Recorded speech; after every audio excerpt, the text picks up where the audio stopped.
I understand but that doesn't mean you must be cruel. Cruel. Some cruel is cheating on your wife.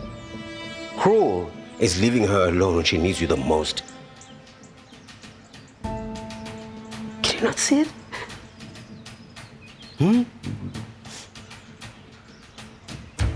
What killed Mom was this man choosing another woman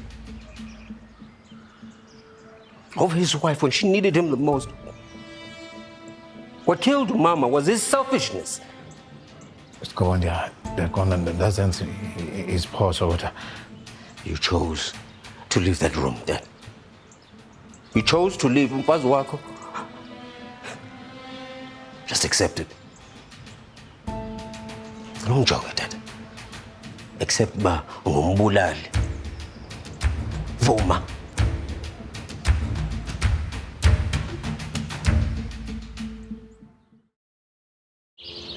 Bantwana bam babe ngikwazi ukujika la mini obusuku ndi. No, Dad. There was one night. Just one time, Dad. That's all you had to do. Just choose Mama. Instead, you... La mfazi wandihoka sinto uzawufika pha ehotela. Kawuye kuxoka tata. Wawungakhusela umama. Wawukhusela isiqu sakho. I-reputation yakho. Igama lakho.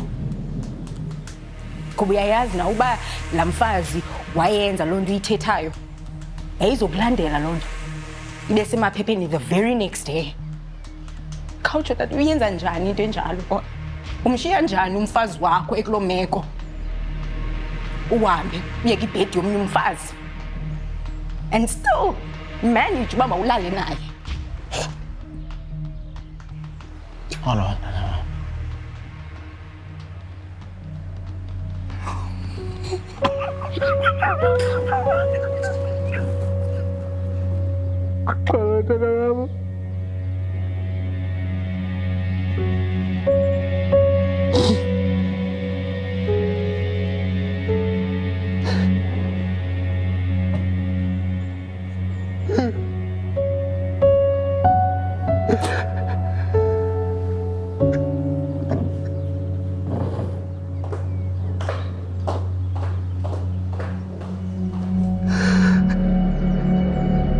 Lazarus.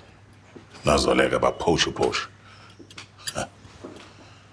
That's a move. A very calculated move.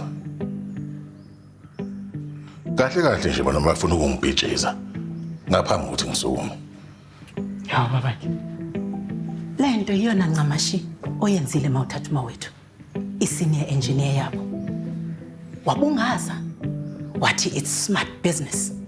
Angithi Really? Usho njani manje? Wena mefanga busesayidini lami nje for a change. Come on. Hey. vele ngisesayidini lakho babakhe. Kungakho ngiyokutshela iqiniso. Fair is fair, Mthiyane. This is business. Amagama akho lawo haya wami. Ungahlala la uyikhotha amanxeba. Ungenza njengama serious players enza masekushubile. They adapt, respond, and strike back. Tomorrow, siphithele umvalo. Ngaphandle kwaphosha ngizizwa njengathi ngi-empty.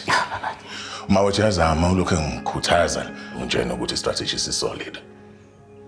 Kodwa ngizizwe ngathi angikho ready. Mthiyane, ukutatazela kungeke ukuyinelela contract. Ukungabaza uma wethu kungeke kuyakhe le company. Angithi umqashe ngoba uma wethu brilliant. Then methembe. Uthembe ne-team yakho. Kodwa ngaphezulu kwakho konke. Themba wena. Wena uMthiyane wena, umsokhulu. Futhi ke uma ufuna ukuhlula uLazarus noZoleka, kuyomela uyekela ukutetema, uqine. Uqale manje ukucabanga njenge-competitor.